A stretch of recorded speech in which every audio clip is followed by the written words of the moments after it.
रहमानिर्रहीम। हमने देखा हफीज सेंटर में आग लगी। इंतहाई अफसोसनाक खबर थी ये हमारे लिए।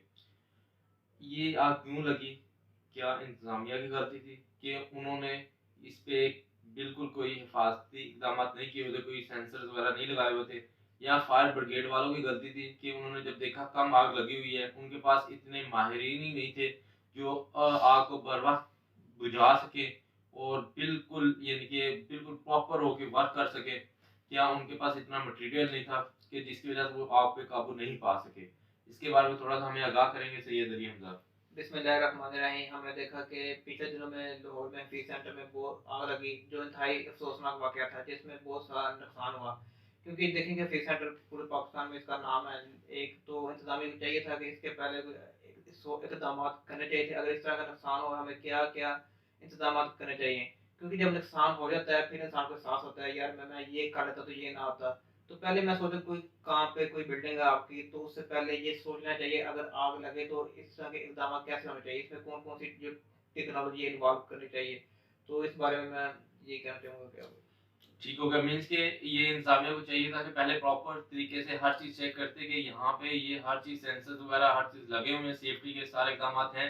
एंड देन ये भी आपने देखा होगा कि यार एक वो बंदा जो रात के टाइम करोड़पति था और जब आग लगी है उसके बाद वो बिल्कुल ये नहीं कि ज़ीरो पे आ गया है। उसके सारे के सारे पैसे बिल्कुल जल चुके हैं, लैपटॉप्स मीन्स के जल चुके हैं। कोई ये मैं ये एग्ज़ाम्पल दूँगा, आपके पास ₹1000 है जो आपकी पूरी ज़िंदगी की जमा पूँजी है, वो उसी टाइम ही आग में गिर गई और तबाह हो गई। इसके बारे में आप क्या कहेंगे? क्योंकि वो आग में उसी टाइम गिर गया आपका ₹1000 जो आपकी पूरी जमा पूँजी है आपकी ज़िंदगी की, और उसी टाइम तबाह हो गए। इसके बारे में आप क्या कहेंगे कि उसे सब्र इस पे करना चाहिए या क्या चीज़ करनी चाहिए? इसके बारे में भी अपना आइडिया दें आप। देखिए, हम रोज़मर्रा के मुख्तलिफ केसेस देखते हैं कि लोग सुबह अमीर होते हैं, शाम को गरीब हो जाते हैं। तो उनके पास पैसा हो जाता है, उन्हें पता रहता है कि एकदम उनके सारा पैसा हो जाता है, खत्म हो जाता है, कोई नुकसान में हो जाता है बर्बाद। तो ये नुकसान अलग तरह की तरफ से होते हैं।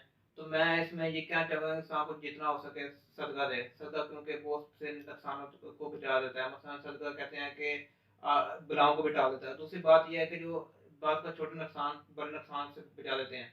बहुत बारी आप छोटे नुकसान होते हैं वो आपका निकल जाता है, सदका निकल जाता है। तो इस बारे में इतना ज़्यादा मायूस नहीं होना चाहिए। अल्लाह की ज़ात बहुत बड़ी है और पूरी दुनिया बड़ी है। दोबारा मेहनत करके अल्लाह ताला आपको दोबारा मौका देगा तो आप आगे निकल सकते हैं। जी, बिल्कुल ठीक हो गया है। मैं आज यही बात कह के अपना ये लेक्चर एंड करता हूँ कि अल्लाह ताला की ज़ात पे भी आपको आज़माइश ले रही हो। आपको चाहिए कि इन हालात में सब्र करें और आप एफ़र्ट करें। मेबी अल्लाह ताला की ज़ात आप इससे भी कुछ बेहतर अता कर दे, क्योंकि अल्लाह ताला की ज़ात बहुत बड़ी है। वो इंसान अपने बंदे को कभी भी तन्हा नहीं छोड़ती। देन इसी वजह से ये जो सेंटर हुआ है हम बहुत ज़्यादा इनके इसमें दुःख है, हमें हमें बहुत ज़्यादा दुःख है। एंड देन मैं ये भी कहना चाहूँगा जो पाकिस्तानी इंजीनियर्स हैं उन्हें चाहिए कि पाकिस्तान में जो चीज़ें सस्ती आ सकती हैं, मीन्स के फ़ॉरेन में जो टेक्नोलॉजीज़ चल रही हैं, जो अंग्रेज़ लोग कर रहे हैं, तो पाकिस्तान इंजीनियर्स को चाहिए इस पे वर्क करें और ये कम कॉस्ट में हर बिल्डिंग में कोशिश करें जाके अपने ट्रायल्स वगैरह दें, अपनी टेक्नोलॉजीज़ के बारे में बताएँ, इसमें एफर्ट्स वगैरह करें, न्यू इन्वेंशंस वगैरह करें और जाके लोगों को बताएँ कि यार हम ये कर सकते हैं। तो इसी तरह ही इस तरह के जो वाक़यात हो रहे हैं, तो इन वाक़यात से हम बच सकते हैं।